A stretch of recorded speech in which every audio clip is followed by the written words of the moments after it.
Boa tarde!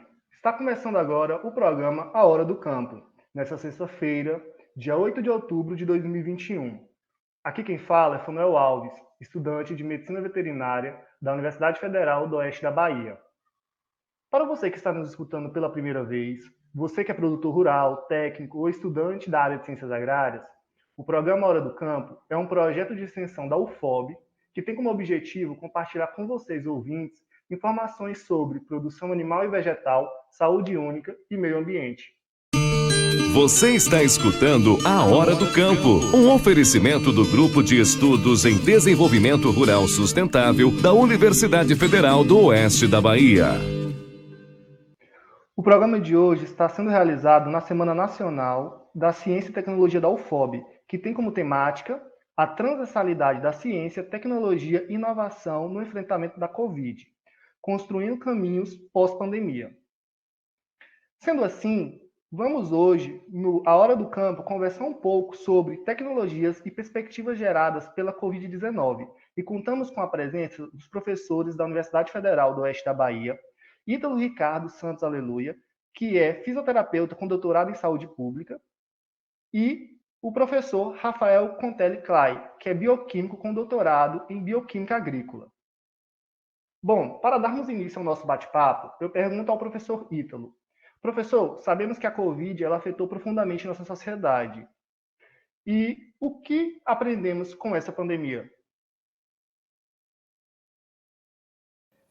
Olá, Fanuel, olá a todos e todas os ouvintes que nos acompanham pela rádio, pelo programa Hora do Campo.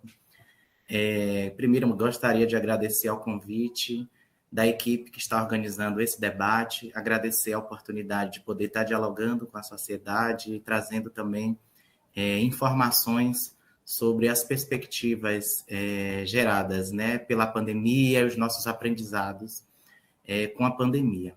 Então, primeiramente, eu gostaria de destacar que aprendemos diversas coisas com a pandemia, aprendemos, acertamos também, erramos também em vários aspectos, mas poderíamos dizer que várias lições ficarão marcadas com a passagem de todo esse cenário de pandemia, né, de crise sanitária mundial.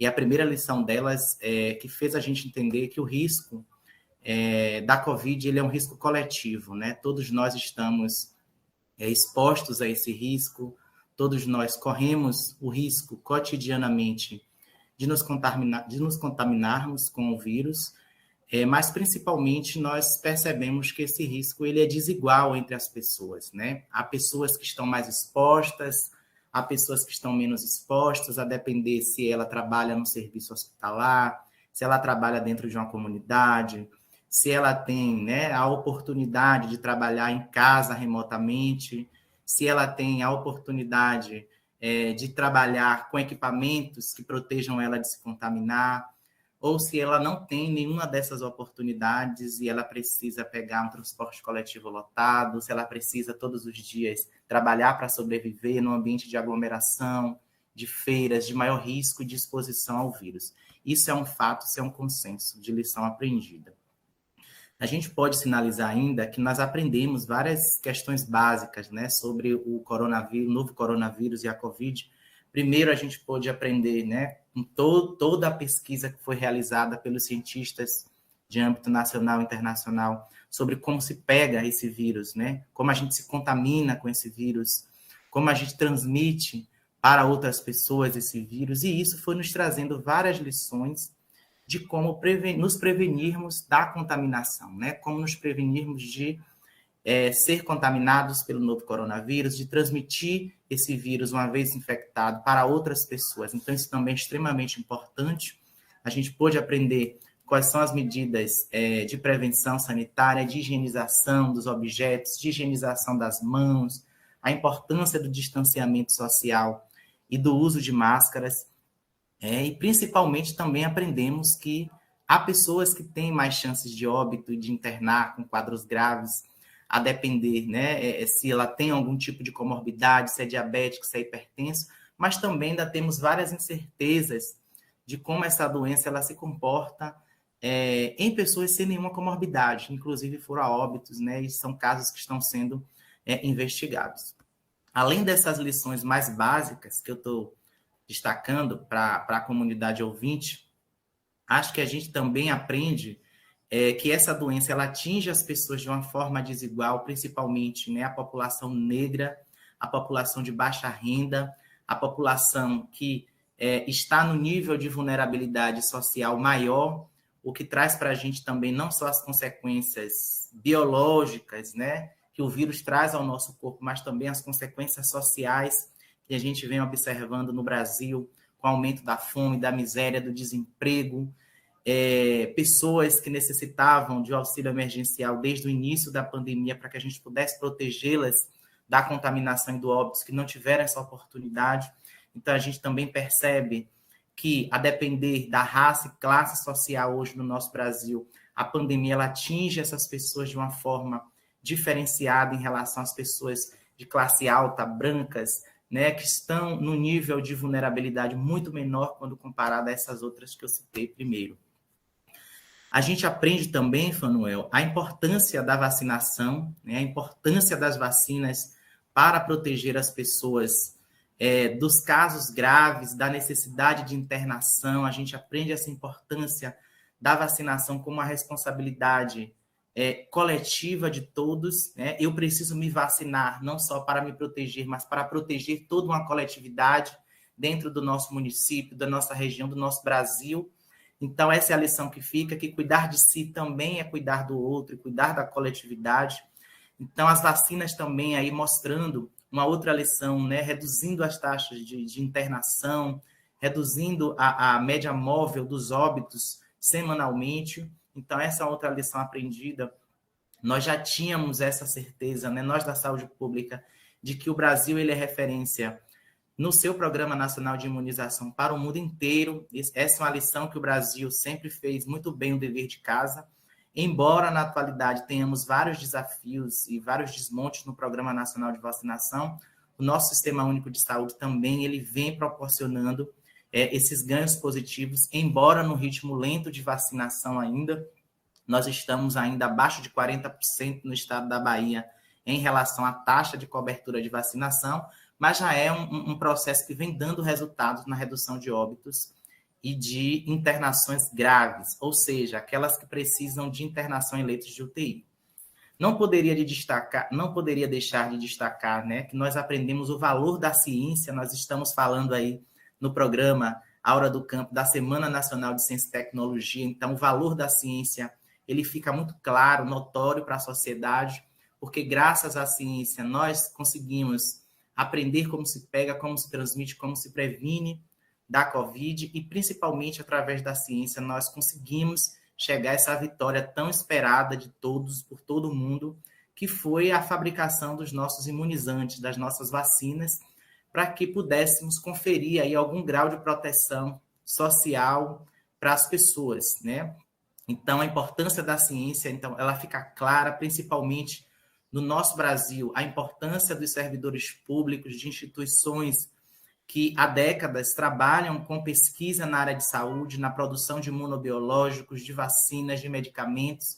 Então, dando um destaque aí, parabenizando todos os servidores públicos envolvidos não somente na parte de produção de vacinas, mas também dos nossos laboratórios centrais de saúde pública, hoje responsáveis por fazer o diagnóstico molecular das pessoas contaminadas por Covid, os profissionais de saúde de linha de frente, os que também não estão na linha de frente, que fazem esse diagnóstico, esse isolamento precoce, encaminha para os nossos serviços de referência, os nossos gestores também, que têm se dedicado a esse planejamento e essa gestão do enfrentamento da Covid. Então, os servidores públicos como um todo, eu acho que é um destaque, é uma lição aprendida, o valor do funcionalismo público enquanto política garantidora de direitos na produção e desenvolvimento nacional de tecnologias no enfrentamento da Covid. E não menos importante, né, o valor do SUS também ele fica muito claro e muito evidente. Então, acho que aprendemos que o SUS ele tem um grande valor. Essa pandemia vem para nos mostrar a potência que é o Sistema Único de Saúde, enquanto maior plano de saúde, eu digo que é o maior plano de saúde dos brasileiros, porque é o sistema que, de fato, tem conseguido dar respostas efetivas em uma velocidade que muitas vezes não tem atendido a demanda, porque a demanda de internação foi muito alta e a capacidade de acolhimento do sistema ela não acompanhou, porque nós temos um déficit histórico na nossa cobertura de leitos em todo o país, principalmente no norte e no nordeste, mas o SUS ele provou e comprovou o seu valor, a sua força, a sua potência, principalmente nesse momento importante de imunização, de todos os brasileiros terem a oportunidade de conseguir se vacinar gratuitamente com as 2 doses, agora caminhando aí para a 3ª dose de reforço para os grupos prioritários, mas também o SUS mostrou seu valor, principalmente através dos seus servidores públicos e seus gestores e de instituições públicas como as nossas universidades federais e estaduais e as nossas fundações de pesquisa, como o Butantan, como a Fundação Oswaldo Cruz, que hoje diríamos que são instituições de referência e que são um marco histórico no nosso país, nessa produção de tecnologias em saúde, a exemplo das vacinas, dos nossos imunobiológicos, né? Então, o valor do SUS aí também é uma lição aprendida com essa pandemia e fica diante dos nossos erros, dos nossos tropeços, dificuldades e obstáculos nesse processo de enfrentamento da pandemia, a necessidade do nosso país continuar investindo em desenvolvimento nacional, em pesquisa, em ciência, em tecnologia, em inovação. Nós temos no Brasil a chamada Política Nacional de Ciência, Tecnologia e Inovação em Saúde, política essa criada desde a década de 2000 e desde a década de 88, no ano de 88, quando foi criado o SUS ele já tinha essa atribuição, né, de fazer seu incremento em relação ao desenvolvimento científico e tecnológico, e as nossas vacinas correspondem exatamente a essa função do SUS, investir em desenvolvimento científico e tecnológico, para que a gente possa ser autossuficiente nessas tecnologias, e no momento como esse de pandemia, nós possamos dar respostas efetivas e ágeis, né, a todas as necessidades sociais. Então, a gente precisa, como lição, aprender que um país que se desenvolve nacionalmente, trabalhando o investimento em pesquisa, ciência, tecnologia e inovação, produção de conhecimento, nós precisamos investir nos nossos pesquisadores do Brasil. Nós não podemos deixar que os nossos cérebros, né, os nossos pesquisadores que têm aí também, a inteligência é um investimento, né? Então, investir na inteligência desses pesquisadores, a gente não pode permitir uma fuga de cérebros do Brasil para outros países. A gente precisa aproveitar a nossa mão de obra, os nossos recursos humanos, o nosso pessoal da pesquisa e da saúde, para continuar investindo nesse desenvolvimento científico. O país sem desenvolvimento científico se torna um país completamente atrasado, e em situações de crise sanitária nós temos muita dificuldade de vencer e de obter sucesso nessa luta, né, nessa guerra contra a pandemia de Covid. Então, a gente precisa ficar aí com essa lição que precisamos investir não só em conhecimento e em pesquisa, mas precisamos continuar fortalecendo o nosso sistema único de saúde, trazendo para o sistema um aporte financeiro suficiente, que seja viável e necessário para que a gente consiga estruturar melhor os serviços de saúde, os nossos hospitais, os nossos postos que ficam nas comunidades, as nossas urgências e emergências. Além disso, conseguir garantir, né, contratação de pessoal suficiente.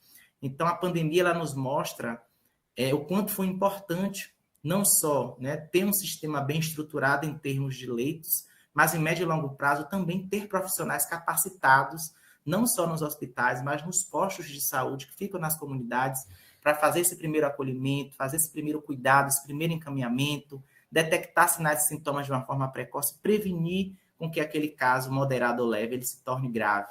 Então, a gente evidencia a importância de que, se uma vez que percebemos o valor do Sistema Único de Saúde frente a essa pandemia, nós precisamos garantir a sua sustentabilidade e a sua continuidade.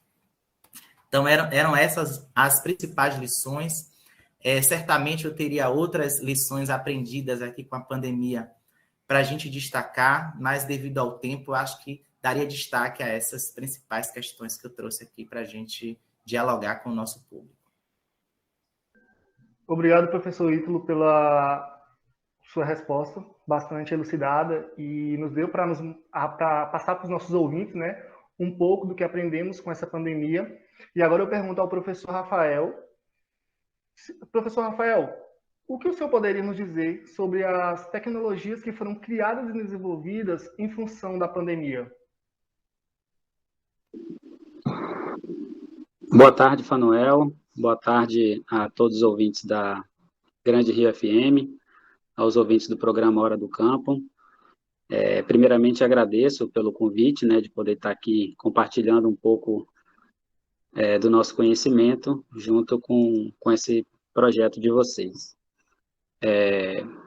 Cumprimento também o professor Ítalo, que está aqui presente. Sempre um prazer fazer parte de algum evento junto do professor Ítalo. E indo para a pergunta, né, das tecnologias, durante a pandemia, né, o uso da tecnologia, principalmente as tecnologias relacionadas a e-commerce, né, elas se intensificaram bastante no início da pandemia, né, começando passamos a utilizar recursos de proteção, né, produção de álcool gel, o uso de máscaras, né, diferentes tipos de máscaras. A gente teve uma adaptação ao novo estilo de vida, né, utilizando máscaras, com isolamento social, com distanciamento social. E nesse processo, vários recursos tecnológicos, várias novas soluções apareceram para o nosso dia a dia. Nesse cenário que eu falei de proteção individual, do uso de máscara, talvez uma das tecnologias que ganharam muita força aí no começo da pandemia, eu tive a oportunidade de poder participar de projetos de produção das face shields, né, daquelas máscaras de proteção com acetato, foi a tecnologia da impressão 3D, principalmente para a área de saúde, né? As face shields, elas eram utilizadas pelos profissionais de saúde para evitar que as gotículas, né, de pacientes viessem a cair no rosto das pessoas que trabalhavam com isso nos hospitais, enfim, nos vários locais. Então, houve uma demanda muito grande pelas face shields, e as impressoras 3D produziam essas face shields de maneira, vamos dizer assim, artesanal, de maneira caseira. As pessoas que tinham as impressoras 3D nas suas casas, na universidade, como é o caso da UFOB, puderam, então, contribuir com a produção, né, dessas face shields, dessas viseiras. Houve também tecnologias produzidas, desenvolvidas, melhoradas para a desinfecção de objetos e alimentos, como, por exemplo, a utilização de luz ultravioleta para desinfecção, né, de objetos. A luz ultravioleta, principalmente a luz UVC, é um tipo de luz ultravioleta com determinado comprimento de onda, ela consegue destruir ali as partículas do vírus. Então, algumas startups começaram a produzir equipamentos que tinham luz ultravioleta, né, de maneira portátil, vamos dizer assim, e aí você conseguia fazer desinfecção de alguns objetos com essa luz ultravioleta, principalmente para materiais hospitalares, né, que utilizam e precisavam de materiais estéreis. A utilização de drones também foi um tipo de tecnologia que avançou bastante por conta desse e-commerce, né, a gente ficar em casa e comprar pela internet, principalmente fora do país. Houve a utilização a modernização do uso de drones para algumas entregas, né? Na China, acontecia a troca de equipamentos laboratoriais, equipamentos hospitalares, utilizando drones. Isso foi uma coisa bastante interessante. Além disso, né, as principais tecnologias aí que foram aprimoradas, né, a gente pode citar aqui e chamar atenção principalmente para a questão das vacinas de RNA. Já existiam vacinas de RNA sendo testadas, sendo experimentadas, né? Já se sabe como funciona as vacinas de RNA, mas, de fato, com a pandemia da Covid-19, houve, então, a utilização, né, pela primeira vez, de uma vacina de RNA, a primeira delas que foi utilizada, que foi aprovada pelos órgãos como a Anvisa, como o FDA nos Estados Unidos, foi a vacina da Pfizer, né? Bastante conhecida aí e que é utilizada aqui no Brasil, é aprovada aqui, utilizada no Brasil. Então, as vacinas de RNA foram uma tecnologia que já existia, volto a reforçar, mas que foi comercializada em grande escala. Isso foi realizado, né? Foi acelerado pelo processo da pandemia. Vários tipos de testes de diagnóstico molecular também foram aprimorados, né? A própria UFOB aqui, a gente já tinha um equipamento que realizava o processo molecular necessário, e com a chegada da pandemia, a gente conseguiu montar um laboratório na UFOB para a realização do diagnóstico molecular. E aí, hoje, com o passar da pandemia, vários tipos diferentes de diagnóstico molecular foram surgindo, né, foram aprimorados, tiveram seus custos barateados, porque, como foi bem colocado pelo professor Ítalo, no Brasil, a gente tem uma grande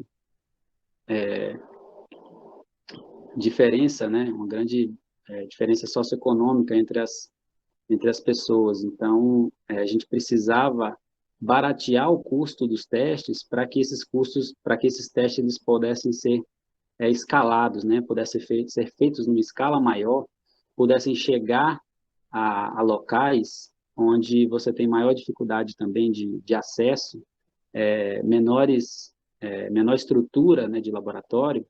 Então, durante a pandemia, vários tipos de diagnósticos moleculares foram desenvolvidos no sentido de permitir que mais pessoas pudessem acessar esse tipo de diagnóstico, né, para que a gente tivesse, de fato, um número de diagnóstico ainda maior que no Brasil.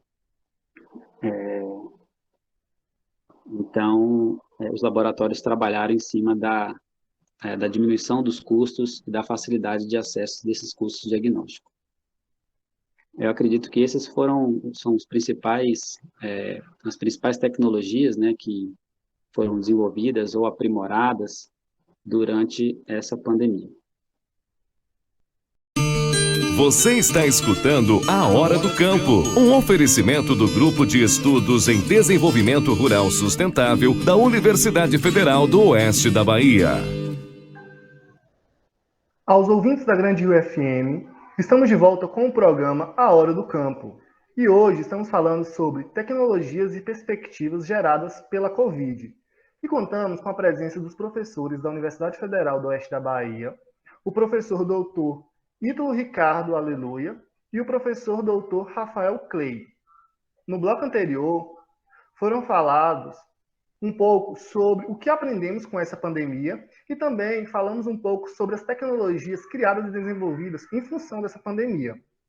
Aproveito agora e pergunto ao professor Rafael, como a ciência contribui para diminuir os impactos da pandemia?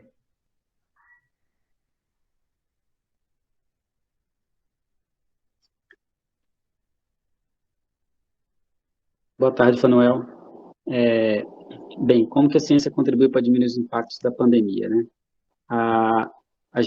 Esse processo de pandemia, né, ele não deixa de ser, como foi comentado no primeiro bloco, um grande aprendizado, né, para o mundo inteiro, né? O mundo inteiro foi aprendendo a conviver, né, com essa situação de pandemia. A ciência também teve uma grande discussão, uma contribuição enorme para diminuir os impactos da pandemia em várias frentes. Uma das frentes aqui que eu gostaria de ressaltar, né, além da criação das vacinas, além da busca por medicamentos, além dos estudos do comportamento do vírus, né, eu gostaria de ressaltar aqui a importância da epidemiologia para o processo da pandemia, né? Então, a pandemia ela só foi descoberta, ela teve o seu início por conta de um processo de vigilância epidemiológica, né? Alguém, né, que estava lá na região de Wuhan, no caso da China, nesse caso da Covid, alertou, né, sobre um surto, né, de uma síndrome gripal. E a partir daquele momento, os órgãos responsáveis ali da região começaram a notificar outros órgãos até que chegou a informação à OMS. A OMS, num primeiro momento, não sei se vocês vão recordar, mas no primeiro momento a OMS informou daquele determinado surto e disse que estava acompanhando esse processo. E logo depois foi decretado um estado de pandemia, e a gente viu a pandemia se espalhando, né, e chegando posteriormente aqui ao Brasil, até com um certo atraso em relação à Europa, em relação aos Estados Unidos. Então, isso a gente chama de vigilância epidemiológica, né? É uma área ali da ciência que trabalha com a, a vigilância do aparecimento de determinados surtos, né? Já tivemos outros surtos aí. Teve o surto da gripe aviária, teve o surto da gripe suína, e nesse caso da Covid-19 foi um surto que acabou tendo uma proporção mundial, por isso assim chamado pandemia. E hoje, né, a gente já tem, né, muito bem estabelecido os testes de diagnóstico em várias regiões do mundo, né, em praticamente todo mundo, a gente tem a possibilidade, né, de realização de testes imunológicos, de testes de PCR em tempo real. E hoje, a preocupação maior, isso já é rotineiro, né, os testes com as pessoas para a identificação do vírus, inclusive para a locomoção, né, de pessoas entre países. E hoje a preocupação se volta para a questão das novas variantes. Então, a ciência continua contribuindo e agora evoluindo, né, um passo a mais, depois dos testes diagnósticos, que a ciência tem buscado. A vigilância genômica que a gente fala, que é essa questão que vocês estão ouvindo falar aí, das variantes, né? Então, o vírus, ele sofreu algumas mutações, o que é normal, né, para um micro-organismo que se replica muitas vezes, ele duplica muitas vezes o seu material genético, e nessa duplicação de material genético acaba tendo alguns erros ali que levam a um vírus mutante. E esse vírus mutante, quando ele tem uma vantagem genética, ele acaba sobressaindo frente aos demais. Então, a gente tem uma série de vírus que estão agora causando uma preocupação aos cientistas, aos epidemiologistas. Então, a gente tem as variantes aí que no começo a gente tinha aqui no Brasil, a gente chamou a variante P1 aqui no Brasil, depois a gente teve a variante P2, e essas variantes são chamadas variantes de preocupação, né? Então, a ciência, ela precisa fazer o quê? Além do teste de diagnóstico, ela precisa pegar as amostras dessas pessoas com o vírus e fazer o sequenciamento genético. Isso é um teste muito mais caro do que só o diagnóstico molecular. E fazendo o sequenciamento genético, a gente consegue saber se aquela pessoa ela teve qual mutante ela teve, né? E pegou aquele vírus. Então, isso a gente chama de vigilância genômica, e a ciência está sempre de olho no surgimento de novas variantes, né? Novas variantes de preocupação. Quando a variante ela só é diferente da variante original, aquilo ali é uma variante de interesse. Então, abre-se o olho para aquela variante, para saber se ela tem uma maior transmissibilidade, uma maior letalidade. E aí, quando se tem algum agravamento, né, do processo de espalhamento daquele vírus, aí passa a ser uma variante de preocupação, né, que é, então, acompanhada de perto pelos cientistas para que ela não se espalhe, né, ou que não cause maior dano à população. Acho que essas são as principais contribuições que eu poderia destacar aqui da ciência para diminuir os impactos dessa pandemia e de outras pandemias. Cabe ressaltar aqui que essa vigilância epidemiológica, ela sempre existe, ela está sempre ali na vigilância para que nenhum surto saia de controle, né? Para que a gente tente frear aquela transmissão daquele vírus o mais rápido possível. Então, é dessa forma que a ciência contribui para diminuir o impacto da pandemia. Obrigado, professor Rafael, pela fala. Bastante importante, né, entender um pouco sobre o papel da ciência, né, diante do momento que estamos vivendo hoje, né? E agora eu pergunto ao professor Ítalo, uma dúvida, né? E talvez um questionamento que muitos dos nossos ouvintes eles podem ter feito e podem estar se fazendo até agora é se é possível prever outras pandemias e, além disso, como nossas ações elas devem ser diferentes nos futuros enfrentamentos. Obrigado, Fanuel, pela pergunta. Mais uma vez, saudando os ouvintes, a você, professor Rafael, e aos demais que nos acompanham. Uma pergunta extremamente importante, relevante, mas também bastante difícil de responder, né? Acho que a gente colocar numa caixinha se é possível prever ou não prever novos surtos e novas epidemias e pandemias, talvez uma forma muito radical, né, de pensar.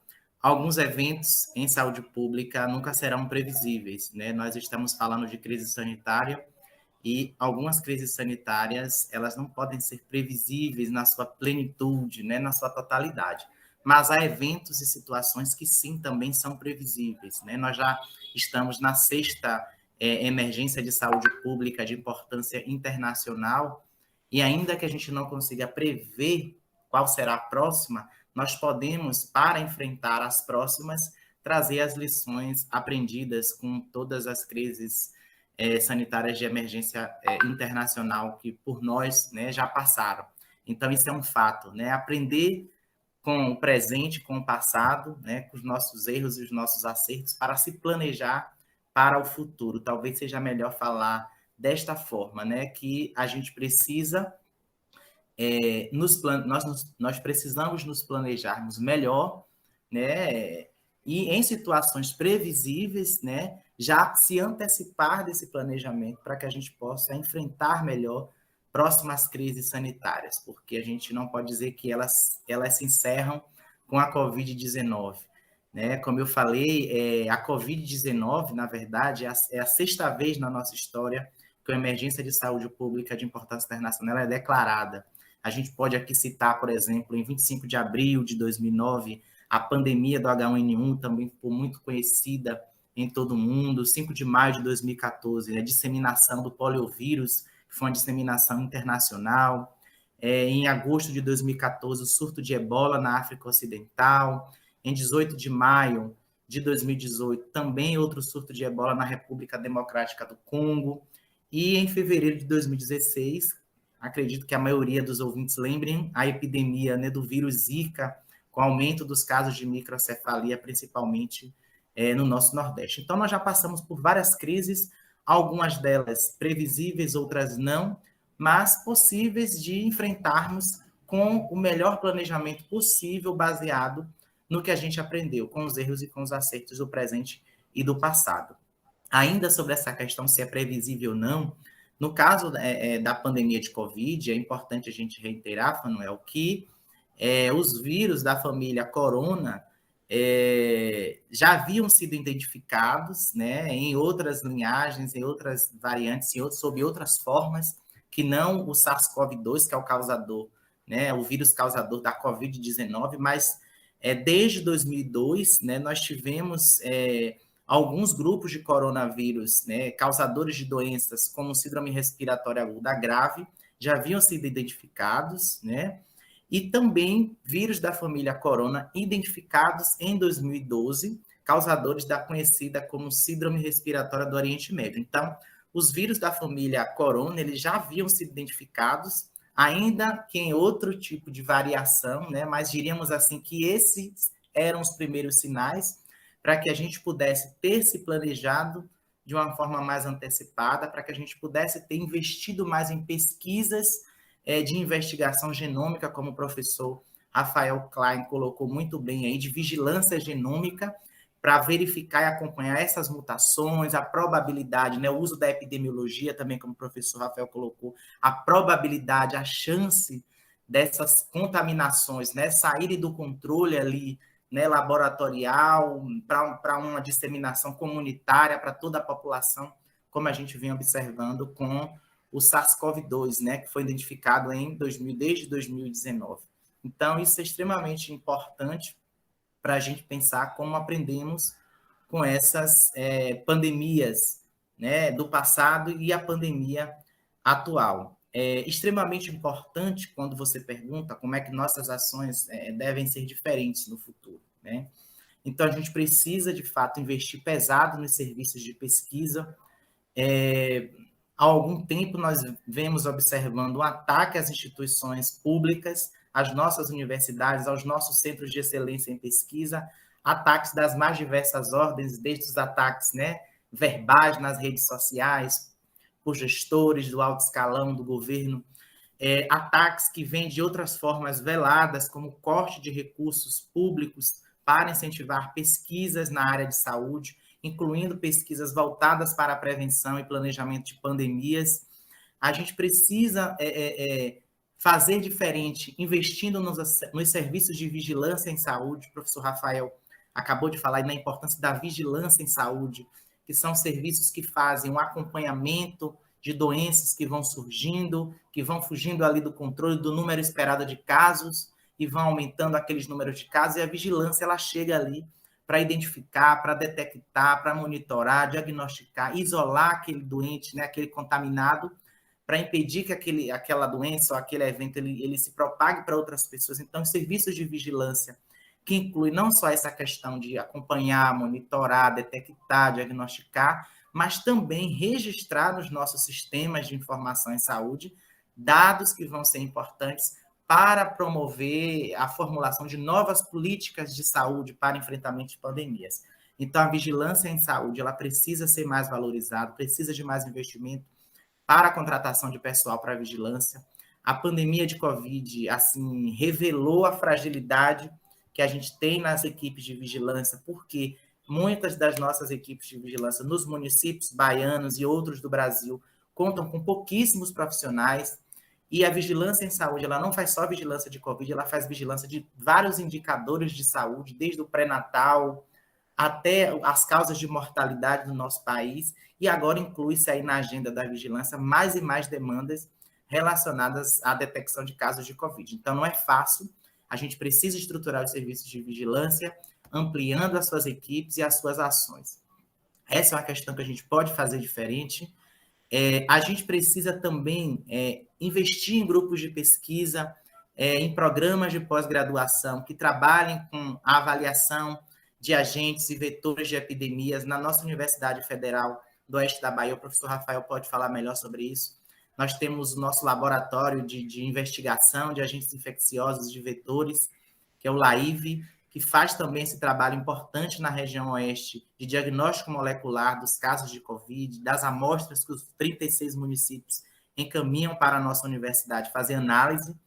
E essas amostras também elas vêm sendo utilizadas para estudos e pesquisas que vão nos ajudar a compreender melhor esse universo complexo que é a Covid, também de modo que os resultados dessa pesquisa auxiliem a tomada de decisão dos gestores públicos. Então, a gente precisa investir nesses grupos de pesquisa, nesses programas de pós-graduação, que trabalham com essa perspectiva da investigação de agentes virais, de epidemias e outras doenças infecciosas e parasitárias.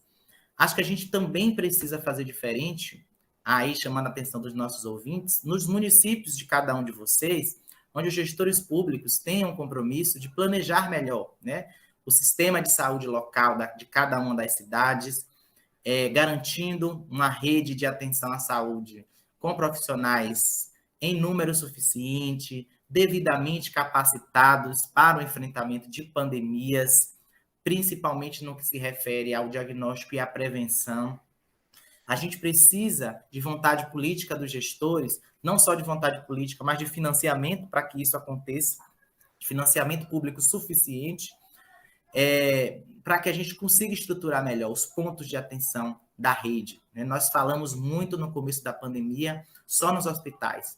Nós demos toda a ênfase a leitos hospitalares no Brasil e esquecemos de investir em capacitação, em qualificação e estruturação dos nossos postinhos que ficam lá nas comunidades, que desde o início da pandemia poderiam ter exercido um papel fundamental na detecção precoce dos casos suspeitos e confirmados de Covid. Essas pessoas na comunidade poderiam ter tido um acolhimento mais precoce, poderiam ter tido orientações mais efetivas e a gente poderia ter ali feito o isolamento dessas pessoas desde a comunidade, fazendo o seu acompanhamento, evitando que ela saísse e contaminasse outras pessoas, e que a gente conseguisse chegar a números tão exorbitantes de casos e óbitos.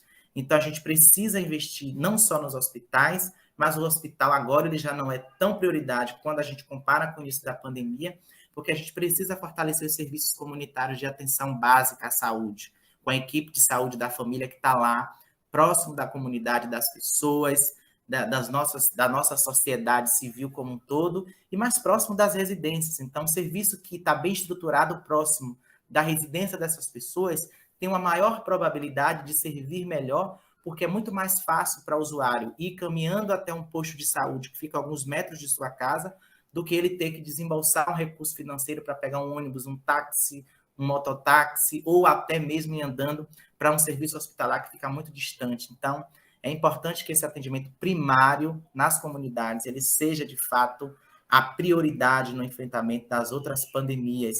E quando a gente tem a estruturação do serviço primário, o atendimento primário na comunidade, pela estratégia de saúde da família, pela atenção básica, junto com a vigilância, nós aí sim conseguimos potencializar a capacidade de um sistema de saúde como o SUS de dar respostas mais eficientes e controlar melhor pandemias. Então, a gente precisa aprender como lição de que os hospitais são importantes, foram importantes, os leitos também no início da pandemia, mas agora, em médio e longo prazo, a gente precisa voltar os nossos olhos também para os serviços que fazem esse acompanhamento contínuo dos pacientes na comunidade, que é a atenção básica, principalmente, Fanuel, e toda a comunidade ouvinte, porque nós estamos tendo um alto índice de pessoas que passaram pela Covid e que desenvolvem sequelas, né?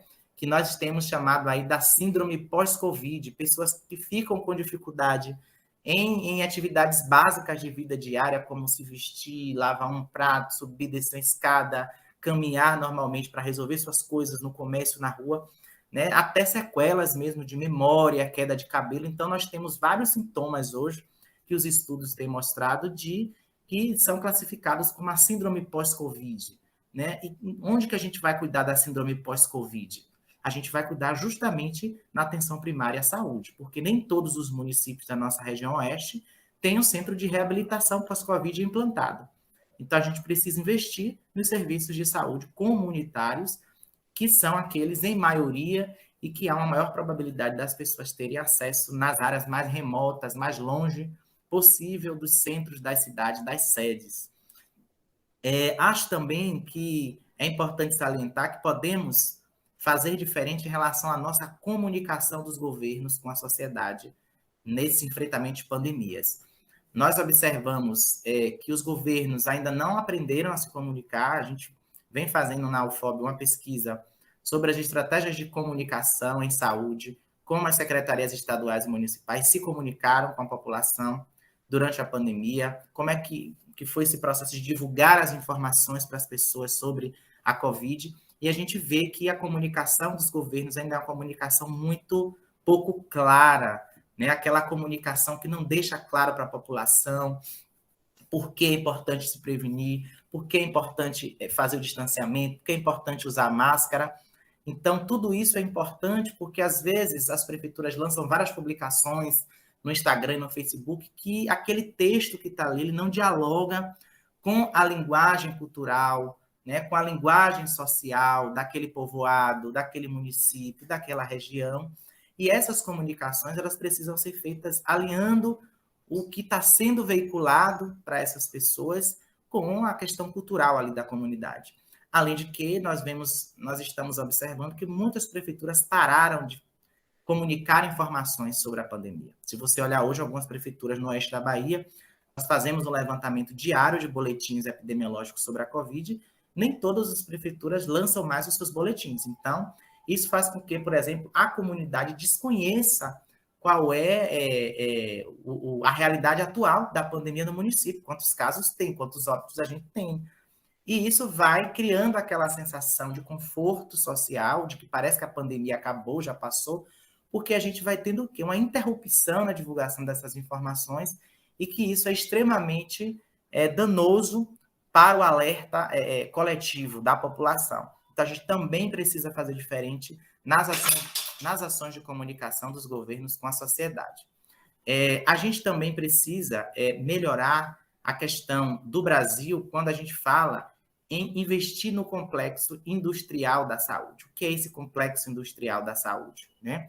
É um complexo onde a gente envolve a indústria farmacêutica que produz medicamentos, né? A gente chama isso de indústria produtora de bens, a indústria de equipamentos médicos e insumos, então, por exemplo, os testes rápidos que a gente conhece, né? As medicações que estão sendo pesquisadas e desenvolvidas para a COVID, as vacinas que também foram desenvolvidas e que estão sendo desenvolvidas a nível nacional. Então, isso a gente fala de complexo industrial da saúde.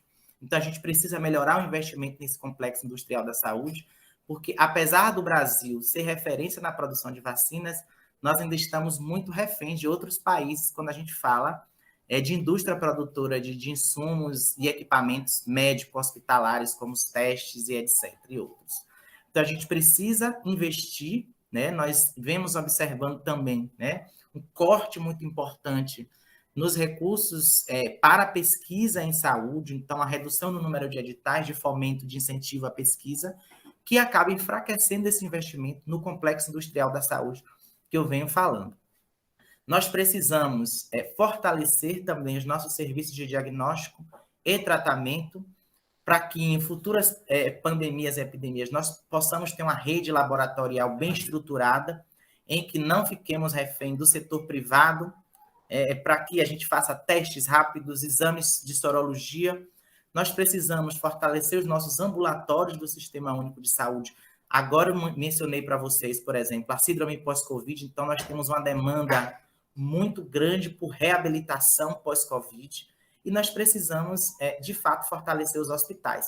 A gente tem aí um cenário onde tivemos uma ampliação muito notória de leitos hospitalares, mas boa parte desses leitos, né, eles foram desativados porque foram leitos exclusivamente implantados para atendimento de Covid, mas esperamos que fique um legado, minimamente, aí, de termos deixado alguns desses leitos e transformado para outras condições, porque na pandemia de Covid não existe só Covid, existem as outras demandas que também requerem internação hospitalar. E acredito que manter alguns leitos que possam ser realocados para atender a outras condições é extremamente importante.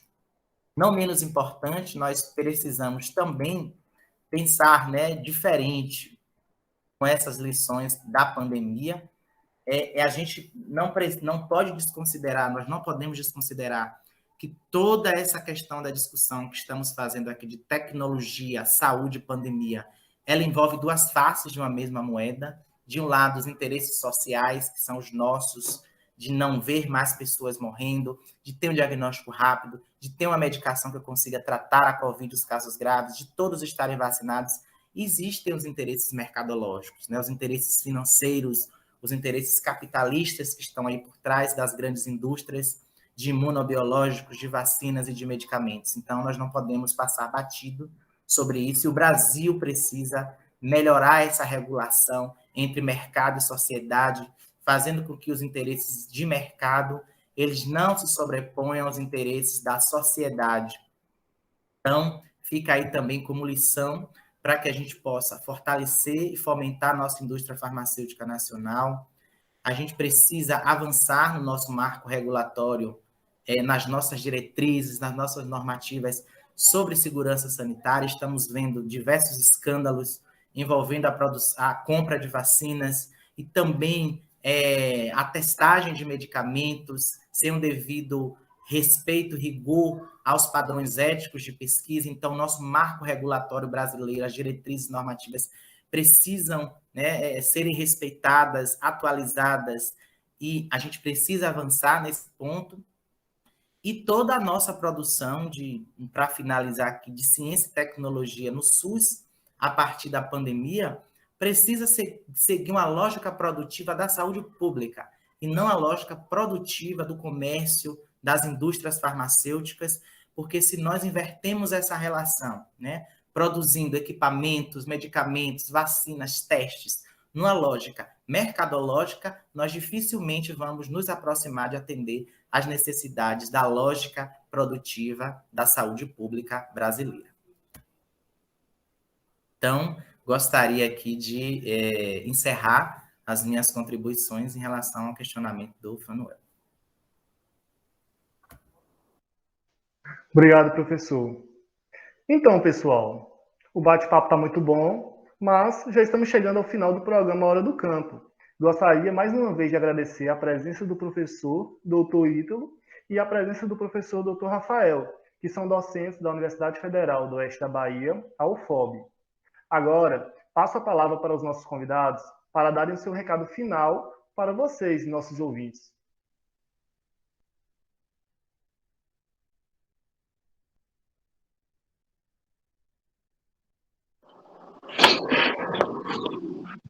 Olá, Fanuel, olá a todos os ouvintes.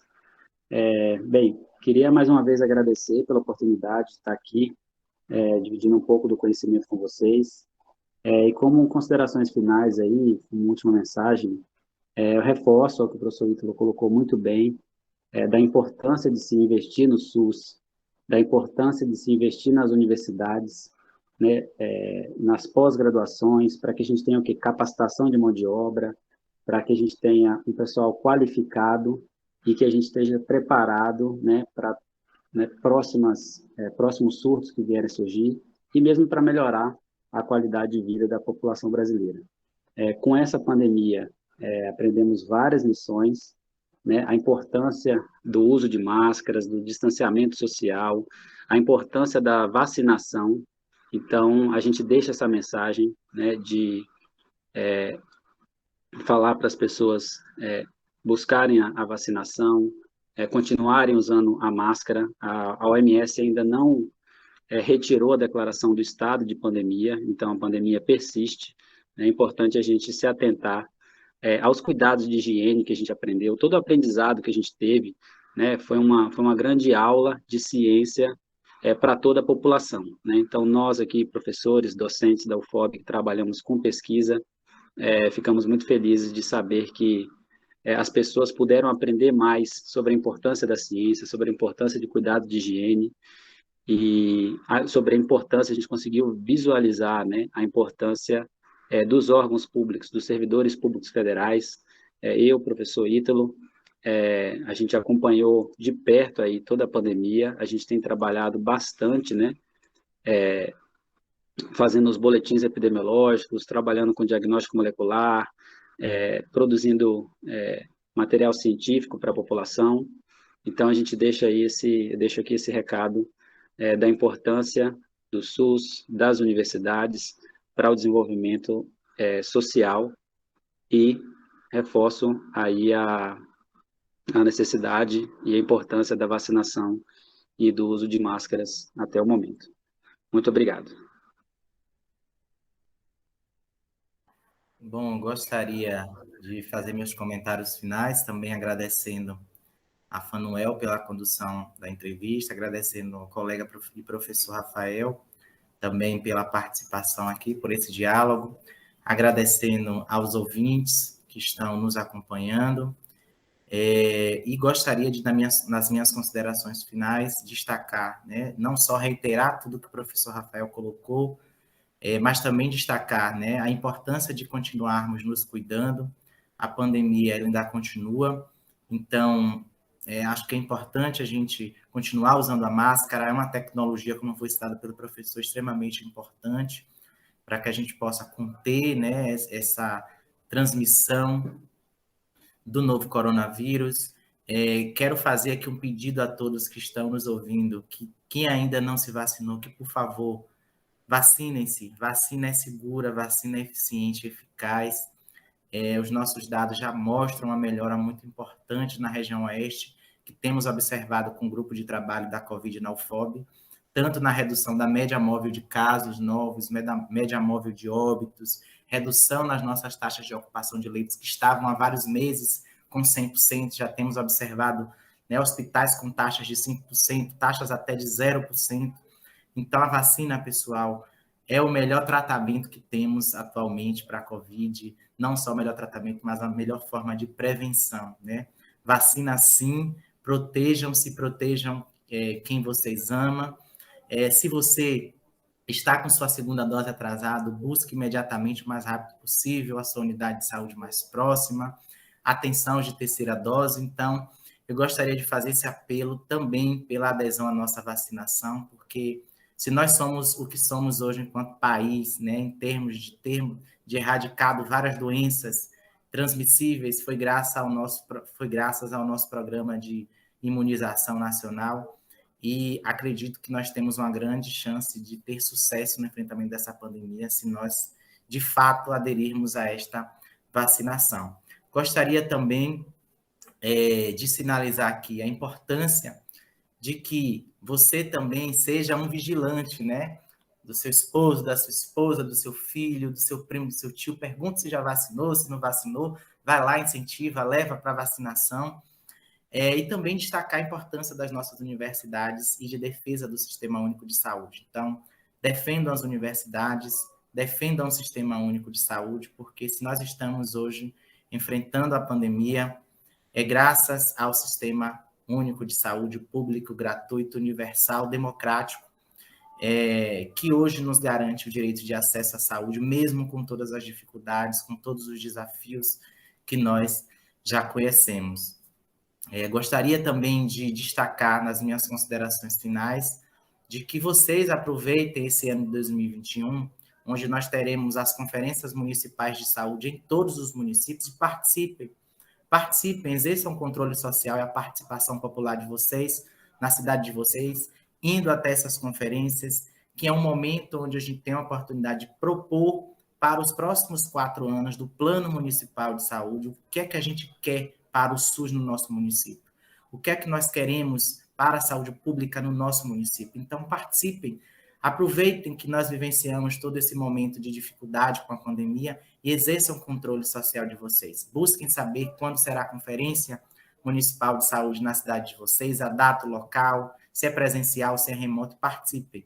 Exerçam o controle social.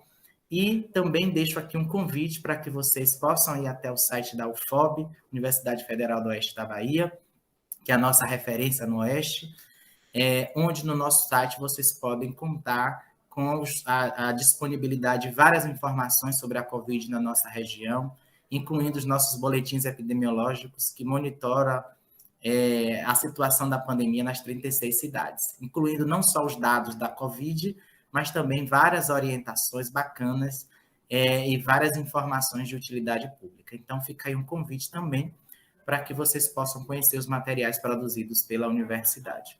E quem um dia quiser conhecer a universidade, também convidamos para que possam visitar os nossos campi assim que nós estivermos com as atividades presenciais, né, totalmente retomadas. Então, desejo aí um sucesso para vocês, boa sorte, um grande abraço SUS para todos, vacina sim. Antes de finalizar o nosso programa de hoje, gostaria também de deixar o nosso agradecimento à equipe da Grande Rio FM, em nome dos senhores Arquimedes e Chiquinho, pelo apoio ao nosso projeto, que tem como objetivo conectar a universidade com o campo. E caso você, ouvinte do A Hora do Campo, tenha perdido algum dos nossos programas ou queira se informar melhor sobre os assuntos aqui discutidos, eu os convido para seguir em nossas redes sociais, no Instagram, @Hora do Campo, e no YouTube. Eu, Fanuel Alves, me despeço de vocês e os convido para ouvir o nosso próximo programa, que será dia 15 de outubro, com a temática Crédito Rural, com a presença do engenheiro agrônomo Webson Cunha. Até mais.